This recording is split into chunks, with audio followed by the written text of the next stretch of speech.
Bismillahirrahmanirrahim. Assalamualaikum warahmatullahi wabarakatuh. Alhamdulillah, wassalatu wassalamu ala rasulillah, Sayyidina wa habibina Muhammad ibni Abdillah, wa ala alihi wa ashabihi wa man tabi'ahu wa mawalah. Asyhadu an la ilaha illallah wahdahu la syarikalah, wa asyhadu anna Muhammadan abduhu wa rasuluh, la nabiyya wa rasulah ba'da amma ba'd. Yang sama-sama kita muliakan para pemirsa Suska TV yang senantiasa dirahmati Allah. Pada kesempatan yang berbahagia ini, marilah sama-sama kita mengkaji sebuah tema yang tema ini amat sangat luar biasa. Tema itu adalah tentang pentingnya sholat berjamaah. Kaum muslimin wal muslimat yang dirahmati Allah, beribadah merupakan salah satu tujuan penciptaan manusia di permukaan bumi ini.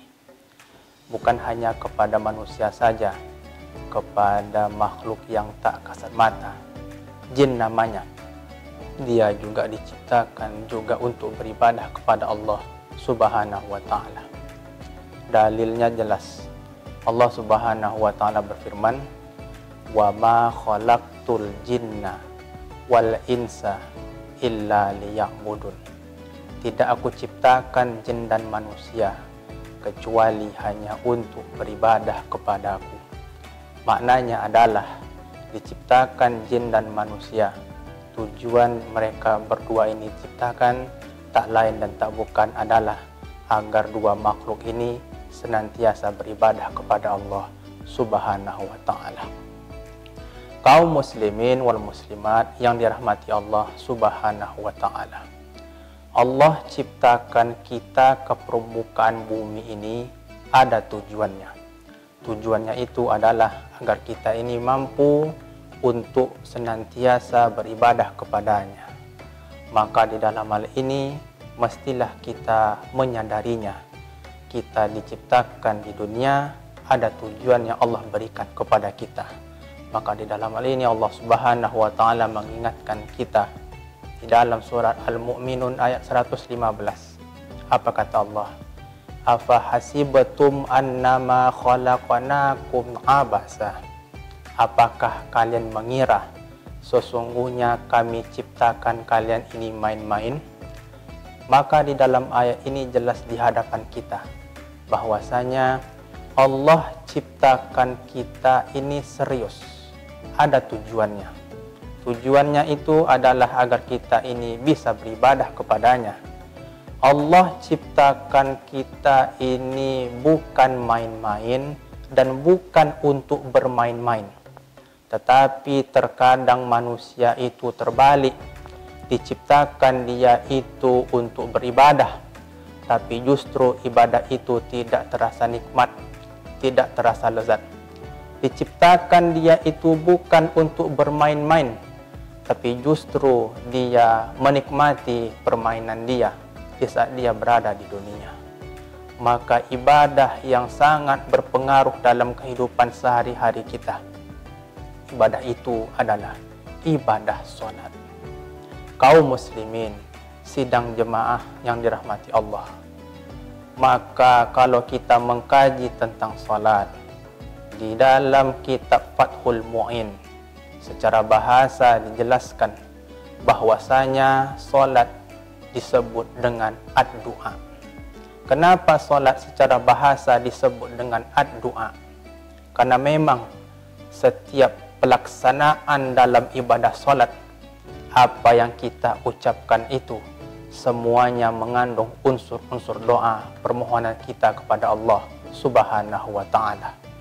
Kemudian secara istilah dapat disebutkan bahwa salat itu adalah aqwalun wa af'alun muftatahatun bitakbir wa muhtatamatun bitaslim ma'an niyat bisyara'ita maksusatin.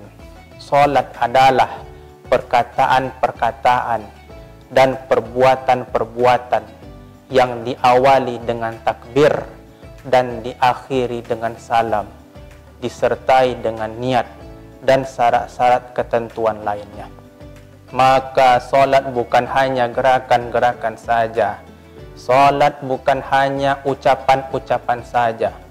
Tetapi solat dikatakan solat di saat seorang hamba ini bergerak dan diikuti dengan lafaz-lafaz tertentu. Oleh sebab itu, solat juga disebut dengan ibadah jasadiyah.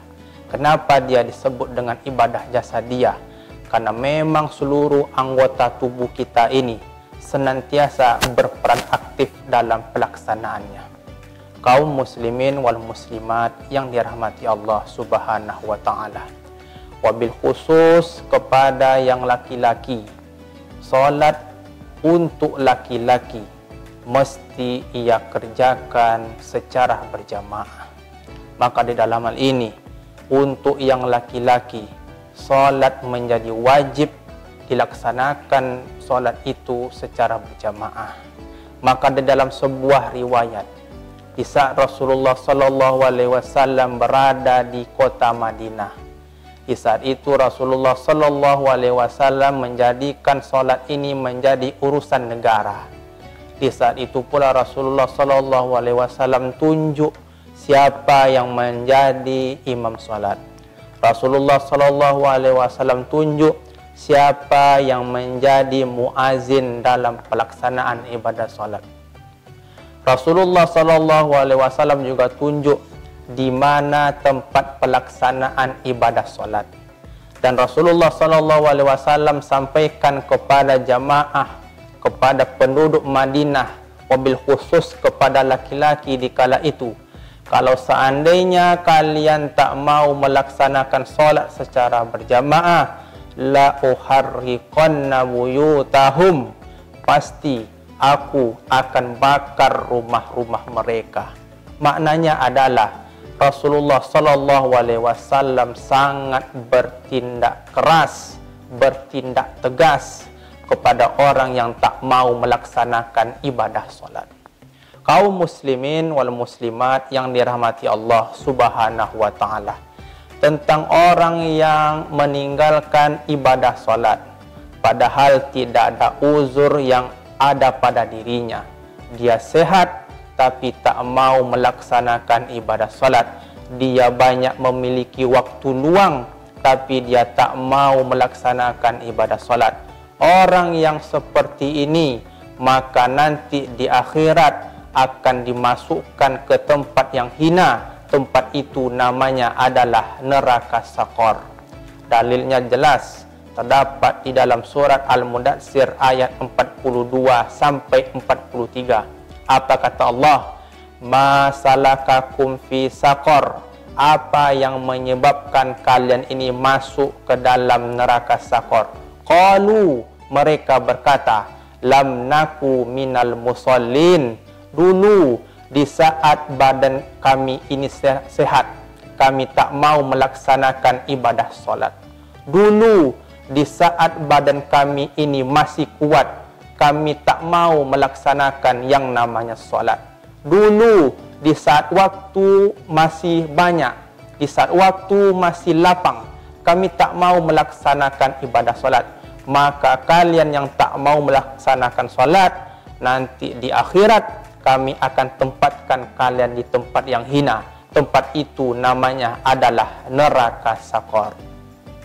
Kaum muslimin sidang jamaah yang senantiasa dirahmati Allah, maka beruntunglah bagi orang yang senantiasa melaksanakan solat berjamaah, karena banyak keutamaannya, karena banyak kebaikan yang mereka dapatkan. Di antara kebaikan bagi orang yang senantiasa melaksanakan ibadah solat, terutama solat ini dilaksanakan secara berjamaah, keutamaan yang pertama, bahwasanya seseorang ini akan senantiasa diampuni dosanya oleh Allah Subhanahu wa taala. Dalilnya adalah sabda Rasulullah Sallallahu Alaihi Wasallam, man tawaddoa, siapa yang berwudu, fa asbawal wudu, lalu dia sempurnakan wudu tersebut, thumma masya ila salatin maktubatin, lalu dia bergegas untuk melaksanakan solat 5 waktu, fasallaha ma'al imam, dia solat bersama imam, artinya dia laksanakan secara berjamaah. Apa ganjarannya? Ghufira dzambuhu, akan diampuni dosa-dosanya oleh Allah Subhanahu wa taala. Kemudian keutamaan yang kedua, bagi orang yang senantiasa melaksanakan ibadah salat, keutamaan itu adalah hidup dan matinya selalu dalam keadaan baik. Rasulullah Shallallahu Alaihi Wasallam bersabda, "Man hafaza alaihinna," siapa yang senantiasa menjaga solat 5 waktu, asya bi khairin, hidupnya dalam keadaan baik, wa mata bi khairin, dan wafatnya pun juga dalam keadaan baik.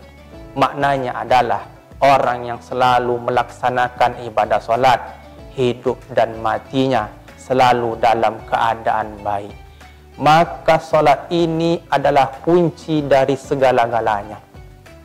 Kalau seandainya kita ingin hidup bahagia, kita ingin hidup tentram, kita ingin hidup sejahtera, kuncinya adalah laksanakan solat.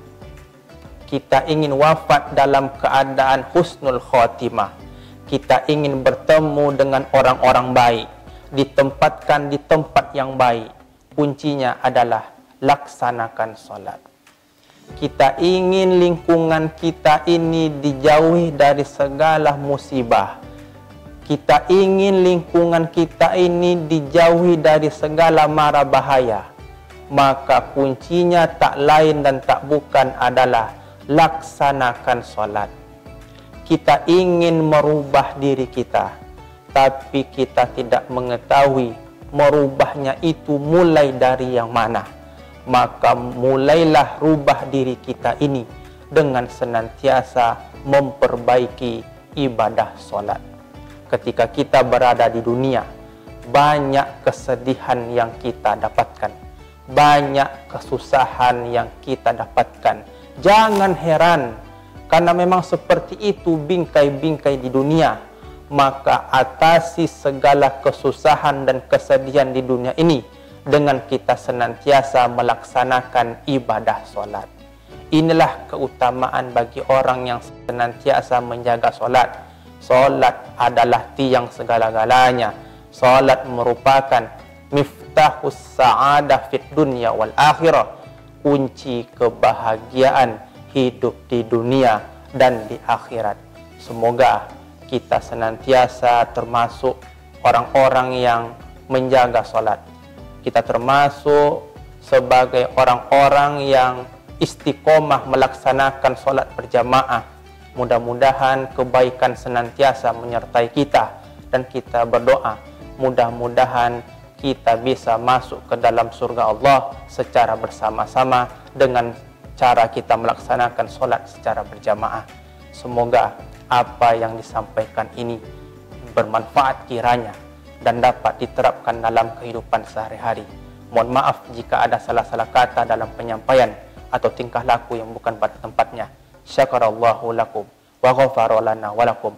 Wassalamualaikum warahmatullahi wabarakatuh.